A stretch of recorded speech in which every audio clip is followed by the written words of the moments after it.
to be with you all. Be with all of you this morning. Based on the information, the questions that you forwarded to Renee, I want to spend some time talking about boards of directors, bylaws, relationships between members of the board and the staff and leadership of your organizations, and more particularly to answer any questions you may have about any of that. Being on a board is often thought of as being an honorary position, and as I think probably you have already learned, the responsibilities of board membership are pretty significant, and in fact, it's anything but honorary. Frankly, your organizations are entrusting you with the governance, the management, the stewardship of resources, and the guidance and direction of your organizations to accomplish their missions. And that is anything but an honorary position. And in fact, I'll talk a little bit about some legal duties that come along with that. So with that, let me just talk a little bit about bylaws and term limits and rotation and selection of board members. And then we can talk a little bit more about board function. And I want you to feel free to jump in here, either orally asking a question or put it on the chat, and I'll see if I can figure out how to do that. But the idea here would be just to have a good exchange of information, and I want to make sure I've answered as many of your questions as I can by the time our hour together is over. So every one of your organizations has legal existence because the state of Louisiana has approved your articles of incorporation, or perhaps your articles of organization if you happen to be a limited liability company. And one of the criteria for being a grantee of Bar Foundation funds is that you also be tax exempt under federal law. And there is a process by which you achieve both of those things. Secretary of State reviews your articles of incorporation for form, and then will issue a certificate of incorporation or a certificate of organization. And that's what gives your organization legal existence.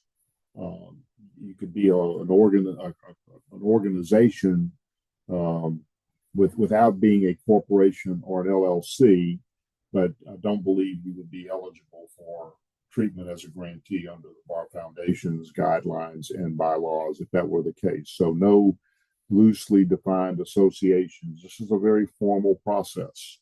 And with that, there are some corporate requirements that the state imposes. So you must file annual reports. There are certain officers that you have to designate. You must designate an agent for service of process, someone to receive legal papers that may be sent to you or notices that may be sent to you. And then in almost every instance, you have either a set of bylaws or an operating agreement of some kind. And what that does is just spells out in more detail, who you are, why you were organized, and how you're going to govern yourself. And the govern yourself part comes from the responsibilities that are placed upon directors and the officers that you appoint or elect. There's no restriction on how many directors you can have. Typically, you can't have less than 3. And how you select those directors and how they function and how long they serve is something for the corporation, the organization, to decide for itself. There's not a one-size-fits-all template that I can give you that tells you that this will work for your group. The Bar Foundation Board of Directors, for example, is fairly large. And it is comprised of a variety of representatives, some elected, some who hold office by virtue of their position with another organization like the State Bar Association. And the size of that board is driven in large measure by how much work the foundation has to do every year. And it's going to tie in. I think that statement will tie nicely into a discussion of the engagement of board members in the work of your organization. But for example, one of the things that Renee is responsible for is the grants committee, and the grants committee is a creature of the bylaws of the Bar Foundation, and it does exactly what its name says it does. It reviews applications for grants. All of you know how that process works. It does an investigation and inquiry as to each grantee every year, and then it collaborates with respect to the allocation of available grant money as the board of directors sets that number every year. So that one grants committee is fairly large, and when you have committees of a board, you got to have enough board members to man the committees, frankly. So there are a number of other committees of the board of the Bar Foundation that are led by a staff member, and then staffed by members of the board. Your organization may or may not require a large board. It depends on the volume of work, the amount of money you control, the number of staff members you have, and how engaged you want your board to be in the community.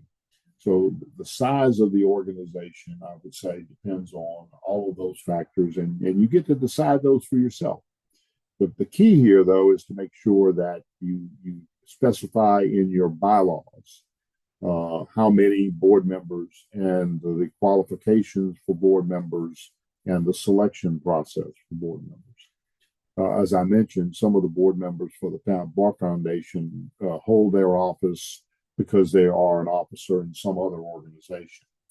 More commonly, and for the majority of the board members for the Bar Foundation, the board members are elected by other board members for the board for a term, so many years, and with the ability or not to succeed themselves. So, for example, for your organization, you may decide that these term limits are a really good idea, and I will encourage you to adopt that philosophy. It's good to have rotations of your board members, even though when it comes time for a board member to rotate from the board, you're losing a considerable amount of expertise and history and consistency. It is a good thing to bring on new members periodically who will bring new ideas and new energies to your organizations. So term limits are something that are generally recommended in corporate governance. The number of terms that a board member can serve and whether or not a break in service may be required between terms is something for your board to decide. And the length of time that a board member would serve for one term, for example, is something you can decide. I would say a year is probably too short. More than 3 years is probably too long, but somewhere in there is a sweet spot for your organization. It's also, when you do this, it's also a really good idea to stagger the terms of your board so that you don't have all of your board members leaving on the same day and electing new board members because everybody is now term limited and you're starting from scratch. That's not what I'm suggesting at all. I think staggered terms with term limits incorporated into your bylaws is exactly what you ought to be thinking about doing for consistency, continuity, turnover, new board members, new ideas, new energy. In my experience, I've served on a number of boards, and all of them were different. There was one board that had a 9-year maximum term limit. You could serve three consecutive 3-year terms, but once you serve 9 years, you were off the board and were never to return. You do other things for the organization, but you were never going to serve on the board again. That's a little bit extreme, perhaps, and you're going to have some very dedicated board members that will want to continue, and so sometimes it's a hard decision about term limits. But let me mention one other advantage to them. and perhaps some of you, I hope you haven't, but perhaps some of you have experienced um, having a colleague on your board who may not be as engaged as you would prefer. I think I said that delicately enough. It's the board member that perhaps views their position on the board as truly being an honorary position, which it is not. If you have term limits, you don't have to make a decision about asking a board member to leave, perhaps, and the term limit when it's reached. When someone's term expires, then their term, it automatically terminates their participation as a board member if they're not reelected. So there is a kind of a forced turnover component to what I'm talking about here. And so typically what would happen in your bylaws is you would say the number of board members you're going to have, how the chair of the board is selected. And I'll speak a little bit about the role of the chair in just a minute. How the chair of the board and other officers of your board may be selected. Usually that's by a majority vote of the directors. And typically you would have a chair and at least a secretary treasurer who would be responsible just for what it says, maintaining the records, minutes, corporate papers of your organization, and also serving as the treasurer. And that treasurer's role has some pretty significant responsibilities as well. I'm separate and apart, excuse me, from the board members would be the staff, your executive director and staff members. Typically, the board selects the executive director. The executive director or president, CEO, may or may not be a member of the board. I've seen boards go both ways. Some boards enjoy having the CEO as a member. It doesn't mean that if they're not a member, they don't participate in your board meetings, which of course you would want them to do. But being a voting board member and being part of the governance structure is very different from being in management. And I'll try to talk a little bit about the distinction between governance and management in just a second. But all of the procedures for how board members are elected, when they are elected, what board officers you want to elect, and generally their roles and functions ought to be included in your bylaws. And if there's one thing that I could suggest to you, if you haven't done already, would be to ask for and read your organization's bylaws. That's just how you do business. And if you're not doing business according to your bylaws, you have two options. One is to change the way you do business so that it conforms with your bylaws. Or another way would be to change your bylaws to conform with the way you're doing business if that's the way the organization wants to function. In other words, how you function should be reflected in your bylaws. And there are some legal reasons for doing that, and there are some practical reasons for doing it. The practical reasons are pretty obvious. When it comes time to making some decisions about board membership, the election of officers, of management, how often you're going to meet, where you're going to meet, what happens on liquidation of your organization if that happens. All of those things ought to be reflected in your bylaws. If you don't have bylaws, you need to get some bylaws, and you need to do that as a priority. If you have bylaws that don't match what you're doing, then, as I said, change the bylaws, which is something that most organizations allow the board of directors to do, or conform your practices to meet what the bylaws say. One of the things I mentioned is the chair of the board.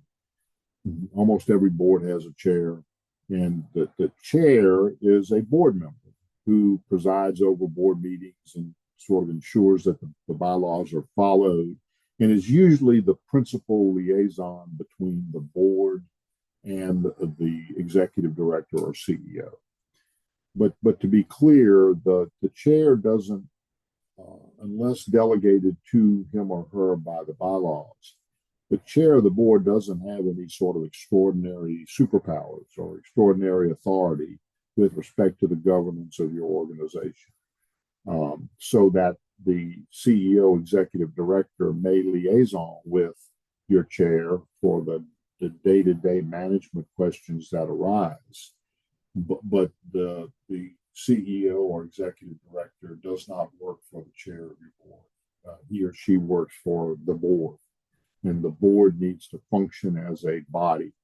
And so that's where the governance authority lies, in the board as a body and not in the chair, at least not to the extent that the board allows the chair to act in a certain way in between meetings. You may decide that you need an executive committee if you've got a large enough board, and you need to have some governance group with authority to act on behalf of the board between board meetings. Then an executive committee is a good way to do that. Typically, it would be fewer than a majority of the board members, and would be empowered to act on behalf of the board between board meetings for things that you need to have the board decide. And that may be a hiring decision, or it could be an employment termination decision, or reacting to something, approving a filing with the Internal Revenue Service, or approving your grant application. If all of those deadlines happen between your board meetings, well, you need somebody to do that. And unless you've delegated that to the chair, an executive committee is a good way to function. How often should your board meet? It's always a difficult question, because it depends on how busy your organization is and how much you rely on your board for governance, and how engaged your board is, frankly.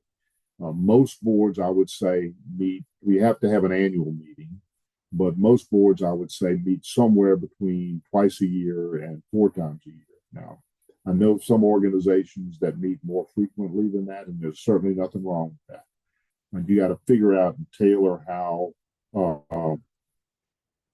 you tailor how often you meet by the demands of your board. And when you're recruiting board members, that's an important thing to make known. We can talk about recruiting and how you recruit board members, but the expectations of your organization for participation by your board, really important for your prospective board members to know. Let's see. The full board, I have a question. Does the full board need to ratify the actions of the executive committee? The short answer to that is no. The good governance answer to that is it's a good idea to do that. But you got to ask yourself the question about what happens if somehow your executive committee takes an action, but the full board does not ratify it. Theoretically, you would undo what the executive committee has done. So it depends a lot on what you're going to delegate to the executive committee to do. And if it's going to be acting in the place of the board, then you got to give it some deference. That said, most of the good boards that I have been on have always brought, at least to the attention of the full board, the actions of the executive committee, if for nothing else, so that the board knows what the executive committee has done. I personally like the ratification idea, even if it is a little bit risky. If ratification by the entire board is a great imprimatur for the work that your executive committee did, and it just validates the action if there's any question at all about whether what the executive committee did was in the scope of its authority. Let me talk a little bit about hiring CEOs and executive directors, because this is one of the main things that, in terms of governance, one of, but not the only one, of the most significant responsibilities a board has. And so think about management being different from governance. Management is the day-to-day operations. It's scheduling, it's payroll, it's dealing with the clientele of your organization, those you serve, just the office space, those kinds of things that happen on a day-to-day basis, supervising your employees and staff. and making sure that your organization's funds are being appropriately used for the purposes of your organization. And so, that's a really, really important function. And it's not a function of the board. Your job as a board member is not to be the management committee. Your job is to set the goals of the organization. A principal job is to oversee the budget and financing and make sure that the operations of the organization are true to its charter. And I'll speak a little bit about community engagement and that sort of thing in just a minute. But it is not to be involved in the day-to-day operations. If your executive director or CEO has to call the chairman of the board to get approval for every decision that involves management of your organization, then you either need to rethink your board functioning or you need to get a new CEO. They're two separate and distinct things. And you have to, while I think asking questions as a board member is a great thing to do to make sure you're satisfying your fiduciary obligation to your organization, directing the executive director about what to do, how to do it, is probably beyond the scope of your role as a board director, as a director. So it's sometimes a difficult thing to do. It's not to say you can't advise your CEO and your CEO ought to be coming to you for that kind of advice, but there's a line across that you should not cross as a director. And remember, just as I mentioned with respect to the chair, no individual director has any authority with respect to the governance of the organization. So when you hear stories about a director instructing the CEO to do something or not do something, and that director is acting as a single director and not as part of the larger board decision, then that would be inappropriate in my view. So you just don't have the authority to do that, whether you're an individual board member or the chair. How do you select board members? This is a really, really good question. You probably don't want strangers to your organization, right? When you start looking for board members, you are probably in the market for people who share the vision of your organization, who have supported it in some sort of way, or at least have an interest in it. And I am aware that some of your boards, by virtue of grant requirements, may have some categories of people that need to be on your board members, representatives of the clientele you serve, for example. And you don't maybe you don't have total control over that, but you have some control over who you recruit. And with respect to that, I think a couple of things are really important. And first, I've already touched upon it's make sure that a prospective board member knows what is expected of them. And the notion that you tell a recruit, as it were, that this is not an honorary position, that you owe a fiduciary duty to the board, and we're going to expect you to participate as a board member and attend meetings and participate in a way that is beyond just bringing the donuts. I don't think you're doing them a disservice. In fact, you're doing your organization a service by getting commitments from prospective board members that they are going to be active participants in your board. I mean, you don't need any honorary members, and you don't need any donut bringers. You need people who are going to be engaged and are going to lend their experience and wisdom to the successes that you're trying to achieve. The participation in board meetings is a problem that you sometimes see, either when a board member was not informed of expectations or loses interest. How do you get away? How do you say get rid of, but how do you disengage from those people? And there ought to be provisions in your bylaws for you to fire a director, as it were, before their current term expires. But you can avoid that by just being upfront and state your expectations. Typically, successor board members are elected by the current board. And that's a really good process, unless you have people like the Bar Foundation does, who have some board members who hold office by virtue of a position they hold in another organization. Reaching out into your community, and you guys know who those people are, the people that you really want to have on your board and the people you really want to be associated with.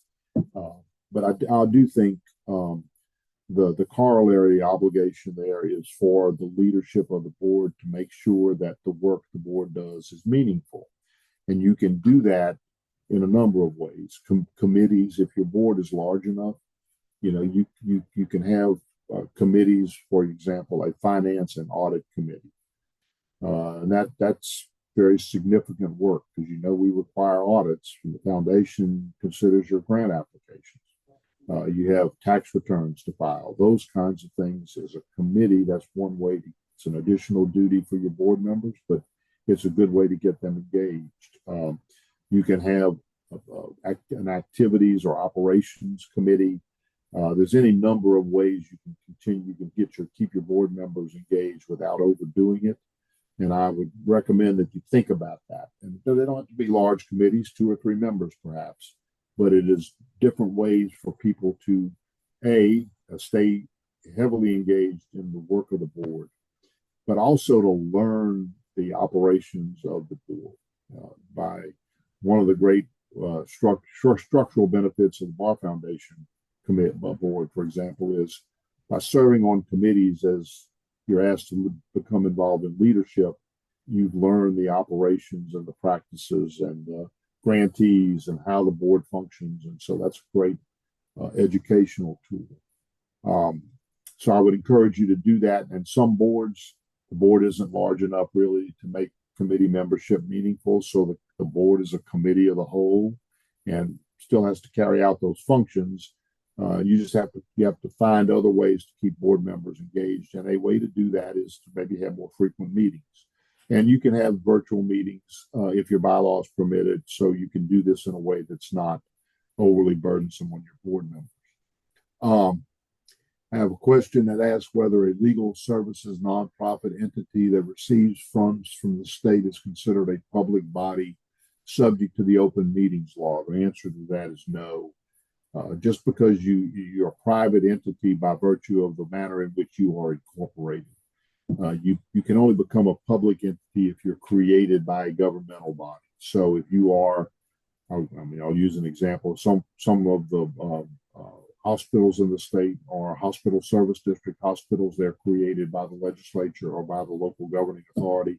They are public and their board activities are public. But the organizations that you are serving in are all chartered by the state privately as nonprofits.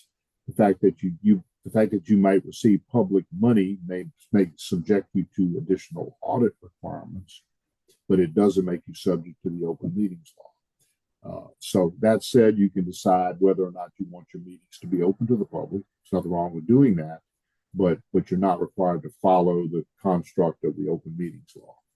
And then another question about being involved with personnel policy, manual changes. I would say that all of the policies that your organization adopts need to be adopted by the board. And there are some policies that perhaps from being interviewed in connection with your Bar Foundation grant application. There are some policies that we require, the foundation board requires you to see. I keep saying we because I kind of feel connected here, but which is a good thing for me.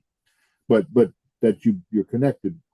You ought to be approving the whistleblower policy, the personnel policy, and any other policy that you adopt ought to be adopted by the board, because then that is a defined policy of the organization. So the answer to the question is, doesn't have to be major or minor. It should be that you approve all of the policies. Now, that's a different question, it seems to me, about whether a personnel decision is being contemplated by the CEO. You may decide to have a personnel committee, and you may decide to require that the personnel committee be consulted by the CEO before there are any terminations of employment, because there are legal ramifications from that. You can do that, or you can simply delegate that to management. I hope I answered that question, but policy issue is important. You ought to approve the policy. The board needs to approve the filings with the IRS, Form 990 that you may be familiar with, and bylaws changes, obviously.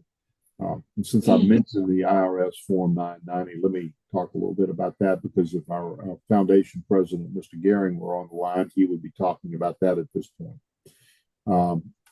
As a nonprofit, you are required to file with the Internal Revenue Service, except in very limited circumstances, an IRS Form 990. And that's a document that it informs the IRS of your financial standing and your activities and who in your organization has been compensated.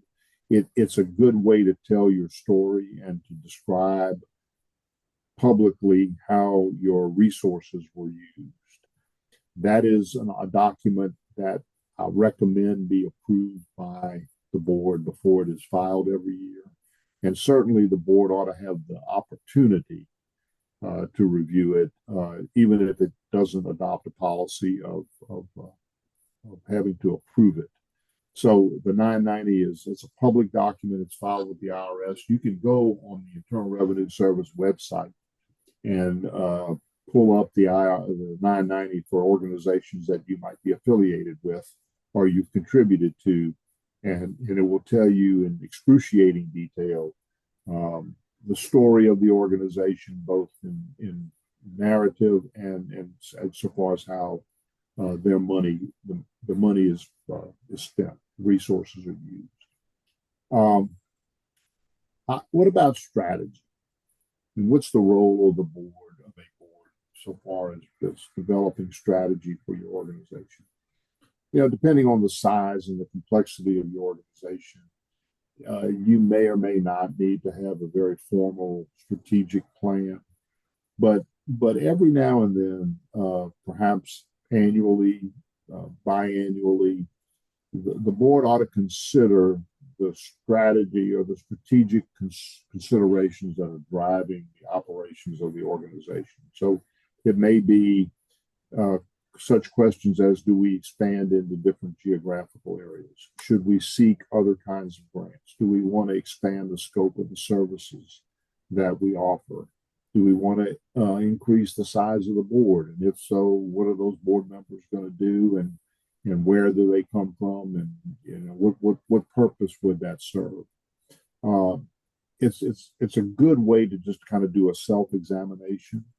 I recommend that when you do those, you just set aside some time to do nothing but that. And there are plenty of folks, including of our foundation staff and directors, who would be more than happy to help guide that as an external. So, but strategy, I'm not thinking of this in the regal sense, but I'm thinking about it in the practical sense. It's kind of like Yogi Berra used to say, if you don't know where you're going, you're going to end up somewhere else.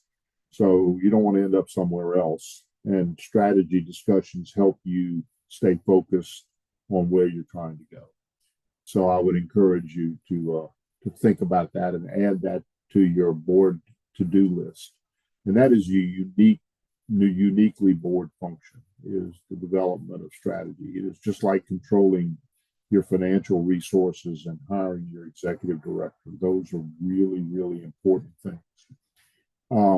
Let me comment a little bit about, I mentioned at the beginning that the service on a board is not an honorary position. It's certainly being asked to serve on a board of one of your organizations is certainly an honor, and I don't mean to demean that. What I'm talking about here is it's not just, you don't just get to come and listen to read PowerPoint slides and hear what's going on and don't have any responsibility for the organization's successes or failures, for that matter. So we impose on directors a fiduciary duty, which means you have to put the well-being of the organization, the interest of your organization, ahead of yours. And if you can't do that, if there's conflicts between what you do outside membership on the board and your membership on the board, you shouldn't serve on the board. Breaches of a fiduciary duty can subject you to financial liability. And ordinarily, we don't see that very often, but I wanted to highlight the notion that this is a legal duty. If you accept a position on a board, you are taking on some legal obligations. And the most important legal obligation you take on is this responsibility to avoid conflicts of interest. If you make a decision that will benefit you or someone close to you to the detriment of your organization, then that would be an example of a breach of fiduciary duty. If you voted to award the lease of your new offices to your brother-in-law, that without disclosing at least that he's your brother, he or she's your brother-in-law, that would be a breach of fiduciary duty, for example. I don't think you're going to encounter that too often, but keep in mind that accepting a position on the board is more than just coming and giving your ideas. It's a serious stewardship obligation, and you are frankly responsible for the well-being of that organization. What else? How about fundraising? Another very good question. Fund development and fundraising. I would venture to say that virtually all of you do not subsist entirely on our foundation funding. And I know maybe some of you do, but most have other sources of revenue and resources. To what extent is a board member responsible for helping the organization raise money? My answer is going to depend a little bit on the nature of your organization and the scope of what you're trying to do. But my short answer would be yes, that the board has a responsibility to provide the resources that will permit your organization to accomplish its purposes. And that often does mean helping with fundraising activities. Sometimes board members will be selected on the basis of their ability to assist with fundraising. Some people are good at it, and some people are not. If you're not good at it, but you want to serve on the board anyway, I would say, please don't ask me to help you raise money. I'm not very good at it. But generally speaking, if you have a fund developer on staff, your mission as a board member would be to help support the activities of that person as you may be asked to do so. It's going to vary from board to board, but some boards do ask their directors to be engaged in fundraising. So, any other questions out there? How am I doing so far, Renee? You got to be good on time? Doing pretty good. All right. Let me visit with you about community involvement as a member of your board.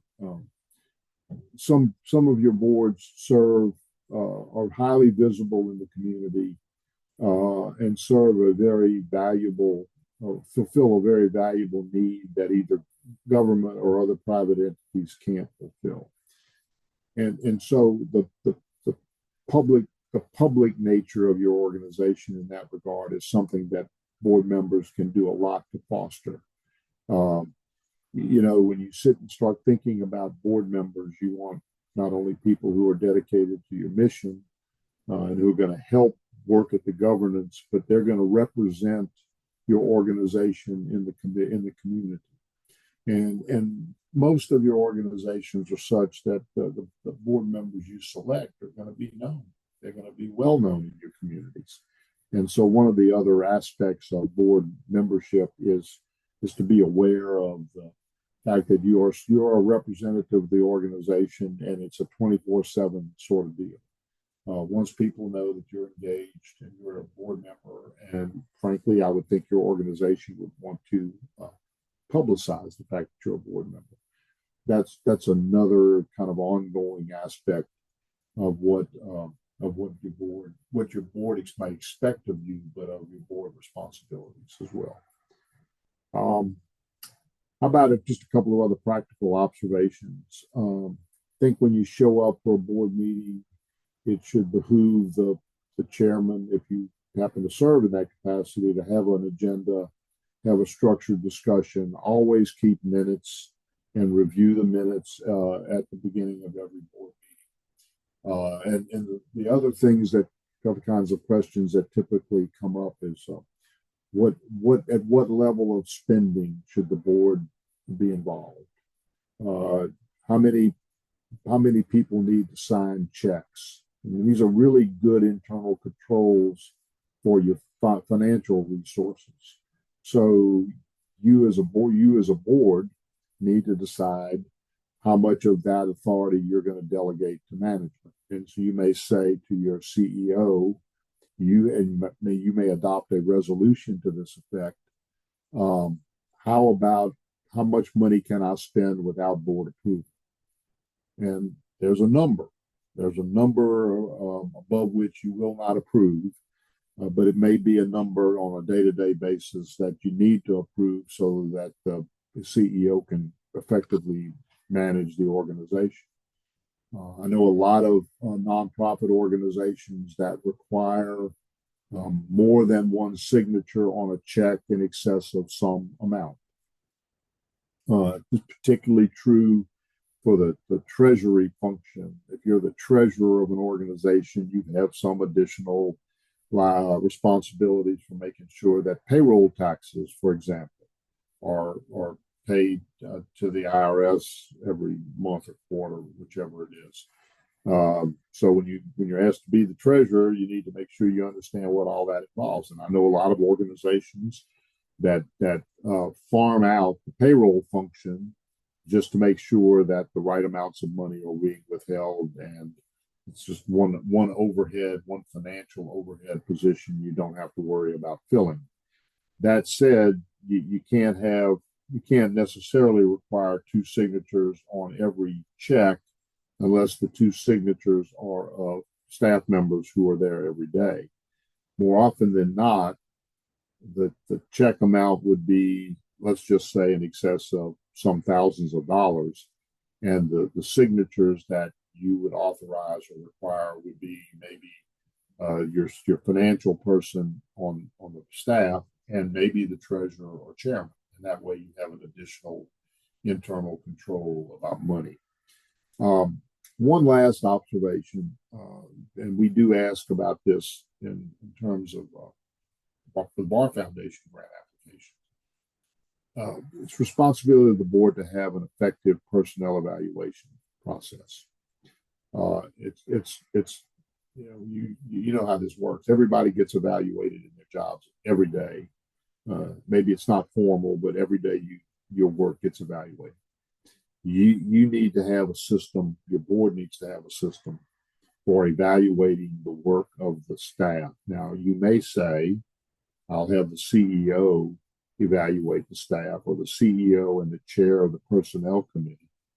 And I will have the chair lead the evaluation of the CEO or executive director. But for that evaluation, to me, that's a board function, or at least the function of the executive committee following up with a report to the board. Because remember, that's the person that you delegate authority to run the show on a day-to-day basis. You don't ever get a chance to delegate responsibility if you're a director. You do get a chance to delegate authority, and the person to whom you delegate that authority, you ought to know how they're doing, and you need to do the evaluation so you can identify deficiencies, and sometimes it identifies things that are so troublesome to you that you want to make a change. So when I think about those kinds of activities from the board and the policies that the board needs to adopt, whichever policies you think are appropriate, but personnel evaluations, whistleblowers, anti-discrimination policies, and then policies that deal with the financial management of the company, the organization, such as contract limits, obligations of financial obligations approved by the CEO, payroll, and dual signature checks. Those I think, and I think Renee, I covered them all from the Bar Foundation perspective. Those are really things you need. The personnel handbook, great idea. Other things that are important to you, depending on the size. If you just wanted to talk about leave and other kind of personnel issues when you're, what are the holidays for the organization? ADA, FMLA leave, those kinds of things are really, really good things to have formalized for your employees. Now, if you've got two people working for your group, I would say don't spend a whole lot of time or money doing that. You ought to put a lawyer on your board so that you can make them work for free and help you with that, right? If you've got a big organization statewide, like our legal services corporations, then those kinds of formal policies become more important just because of the size of the organization. Mainly bring your talent to the organization. Every one of you is on this board because of something you can contribute, and you might want to be recruiting board members because of their unique talents, but everybody brings something of value to the board. And a good chair, a good leader, and good board members will encourage the use of those talents to further the goals and functions of the organization. So I think what you're doing is vitally important. And I think you know that. And I would say trust your instincts. And when you're not sure, reach out to Renee and to Edmund and ask for some help or some guidance.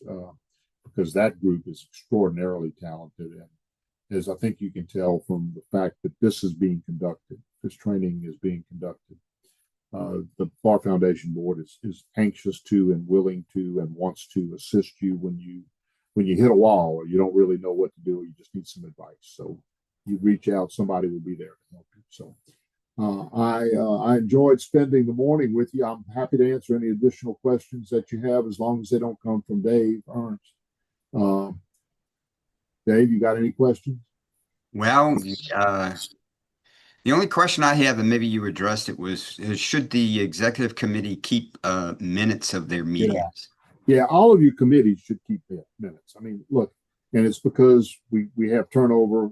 Mostly we have turnover, and you want to be able to have captured what activities have been taken, what decisions have been made. So I would say all of the committees you have should keep minutes, and those minutes should be approved by the board at the next subsequent board meeting.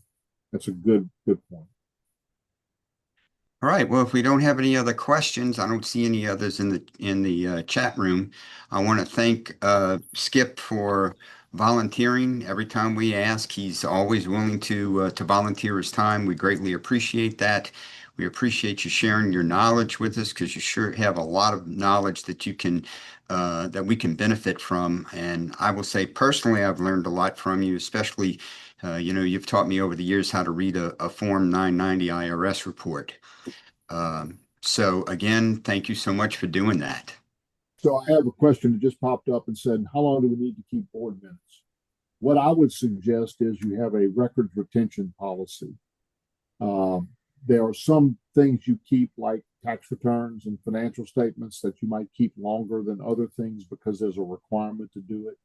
But adopt a records retention policy and adhere to it, so you're not ending up stacking up boxes full of old records that you don't need any longer. So I'm not sure I really answered the question, but you certainly want to keep them long enough to be able to refer to them for a reasonable period of time.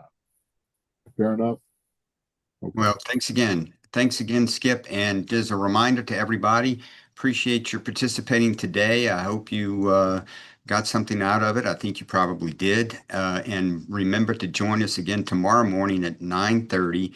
Amanda Brown will do a presentation for the conclusion of session 3. And if for